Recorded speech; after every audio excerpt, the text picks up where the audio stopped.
This is a coming 2-year-old Ziggy. He's going to start his life as a working horse. This is a coming 22-year-old Nick.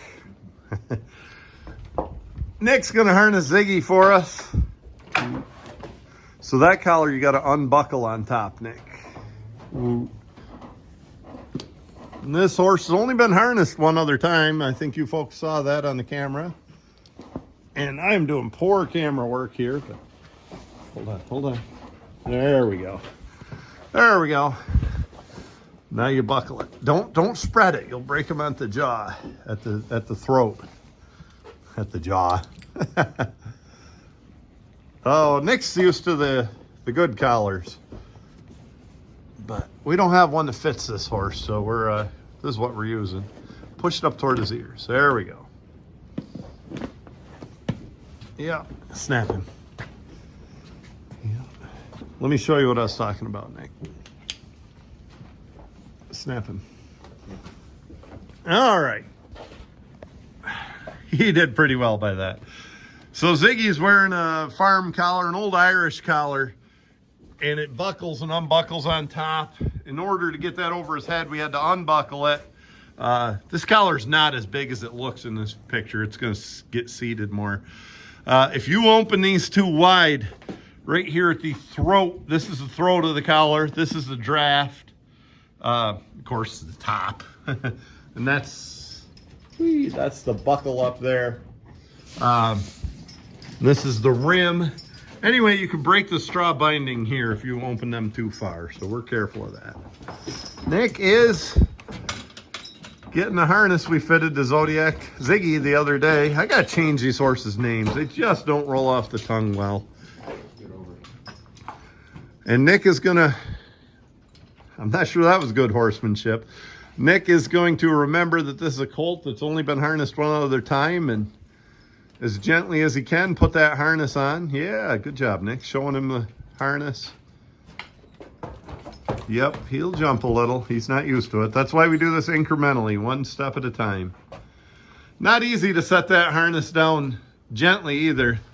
This harness has the most ridiculous tugs of any harness. This, I don't know how many layers of nylon right here. It's over a ½ inch thick. You know, I think you could pull a D8 bulldozer out of the stuck D8 bulldozer with that thing. We're never going to break tugs, that's for sure. We might break heel chains or something else, or hame straps, but not tugs. You got enough power to break anything, son? We're not going to know for a while. We're not in a hurry to hook this horse to anything heavy. So Nick is buckling hame straps. This is a good hame strap here. This is my preference. Came from NA Harness. It's got a little, there. Got a little piece on here that holds it in place. It's nylon with bio over the top. And pretty good hame strap there. Buckled right up tight. There you go. Nick is much better at the camera work than me. Of course, I got my fat hand in the picture. And then I like this hame strap. This is a nylon hame strap, but this has one of those buckles that, here, let me show the buckle. This has one of those buckles with the extra piece in the center right here by my thumb. And you can't turn the tongue inside out that way. So Nick's gonna buckle hame strap. As much as anything, it's just getting this horse used to being handled and have stuff around him, you know, getting clipped, getting harnessed. First step in training for us, making him behave right here on the barn floor. Now, Nick's gonna come around and pull this britchin', but remember, last time we harnessed him, he was just a little bit shy about pulling that britchin' down in place. So let's just go a little easy when we do it.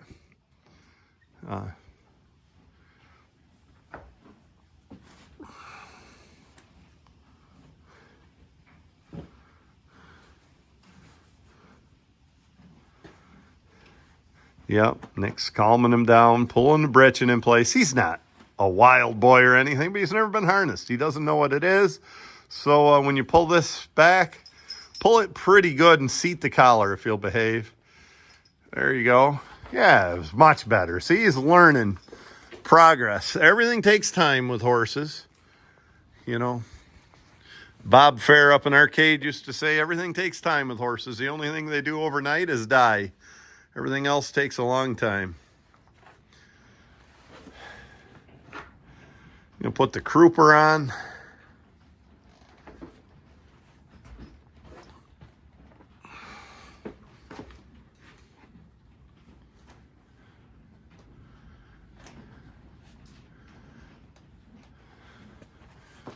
And while Nick's doing that, I'm going to get the next part.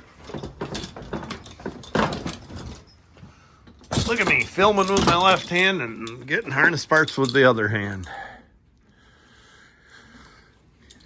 And if you're thinking that britching is way too low on this horse, you're thinking right. But we'll get it seated better here. And I'm about out of adjustments unless I cut some spots off here. And I guess it's not a very fancy harness. I can cut some spots, but my better plan is right in the room, the other room there, and get the feed scoop out and make this guy grow. And then he'll fit that britching. We've done that before with this harness. Brian Armstrong's Rocket Man horse wore that harness first time he was broke, and it was plenty big on him. Nowadays, I don't think there's enough adjustment for Rocket Man to do that. He's getting toward 2,500 pounds. Wins a lot of heavyweight pulls.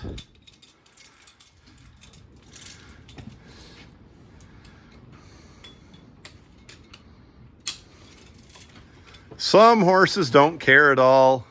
Some horses are a little funny when you harness them the first time.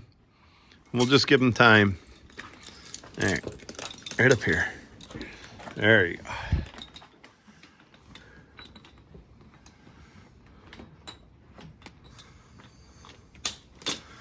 Nick is struggling because his paws are cold. We've been out here a long time. Let it loose.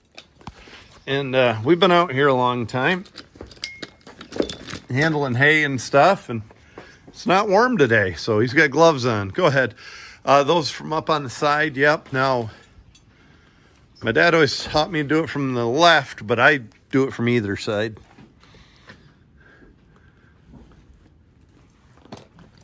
And hook it right in there and be a little careful. You know, some horses are funny on their belly. I don't expect this guy to be, but be aware of that. Nick, take the camera for a second. Okay, we got this upside down. See what I mean? The snap, you got a twist in this. This flat part goes against the belly. And that's why I'm not a good teacher. It's easier for me to do something than tell something sometimes. So, hey, go easy. He's just a boy, never had it done. So we're going to unhook the quarter strap. When I'm not using it, I keep it up on the side of the harness.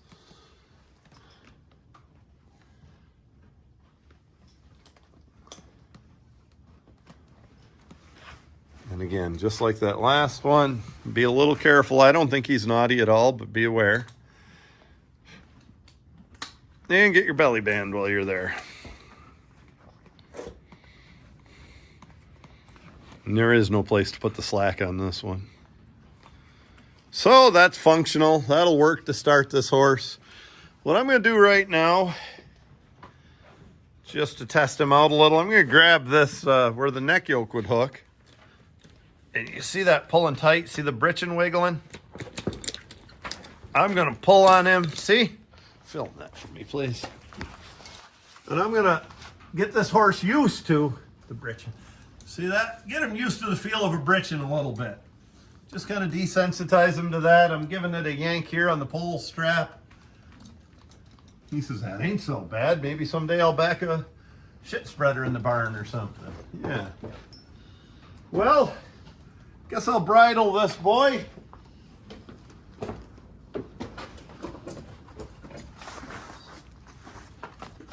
Your hand's cold, Nick. Oh, yeah. Mine too. Therefore, the bit's cold, so let's warm it. I'll warm it up in my hand. I always do that in cold weather. Just makes it a little more comfortable for the boy. And because he's a newbie, I'm going to put this on right over the halter. Gradually, over the next week, I will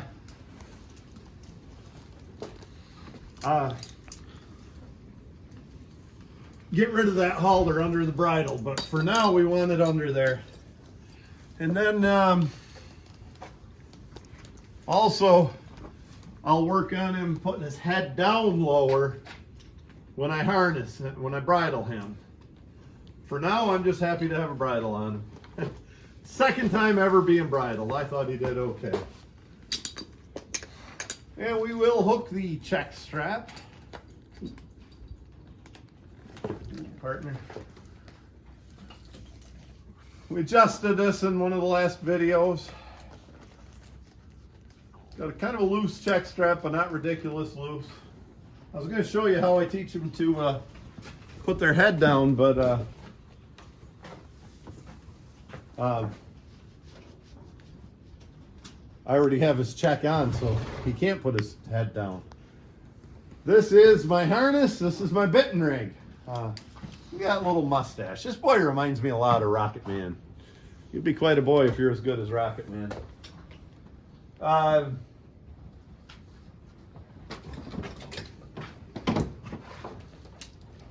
Here's what we do. This is what makes it a bitten rig. Snap this right to the bit. Ooh. This gets them used to the feel of the harness, the feel of the collar. You saw me getting them used to the feel of the breeching.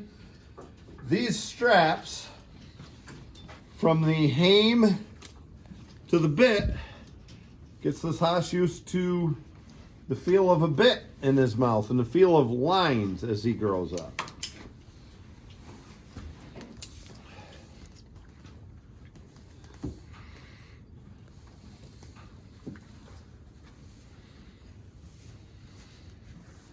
Guy told me a really unique idea. The guy's a pretty credible horseman too. Told me one time, instead of bitten rigging them like I do and keeping their head in the center, he said put the bitten rig thing on, or your harness or whatever you use. Take a bungee strap, and I like the idea of a bungee strap. I've never put two and two together and made a bungee strap type, but that sounds good. But anyway, what he told me to do was take a bungee strap, shorten it right up so the horse's head is off to the right. Turn them out for 2-3 days like that. Not complete days, an hour for 2 or 3 days each day, an hour each day. And then strap his head all the way to the left, pretty tight.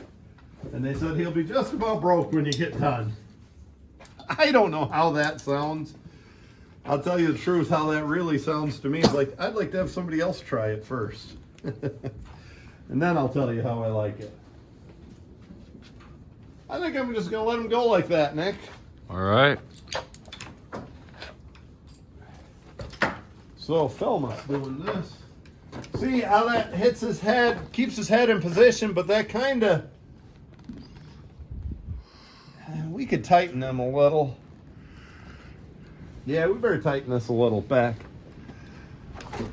The idea is for that to feel like lines on him and learn to move without turning his head sideways. Draft horses, we want to move in a straight line.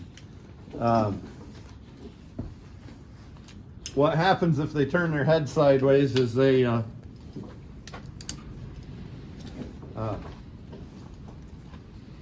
get hauling their head off to the side all the time. It's really hard to correct as an older horse. It also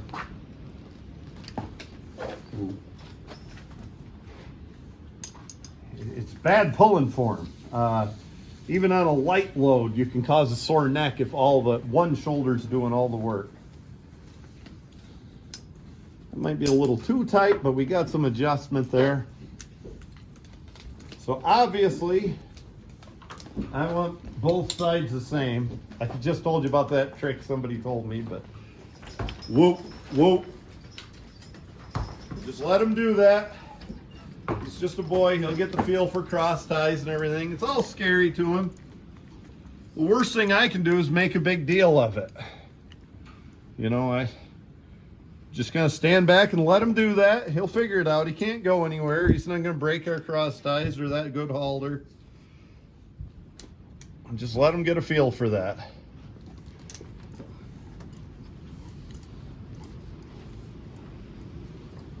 If I stood there and yelled at him and made a scene, he'll associate me with that. Right now, he doesn't know he doesn't think I did anything wrong. It just happened. But that might be plenty tight for a young horse. Let's see.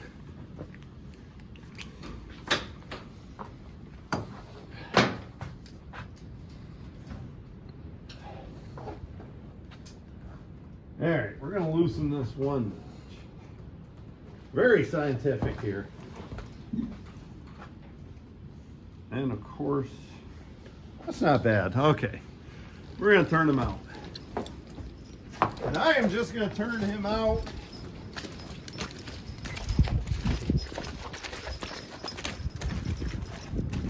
let Ziggy be Ziggy for, we'll watch him for a while and see, but probably for, I'd like to leave him out for an hour. You can zoom in on him next, see what he's doing.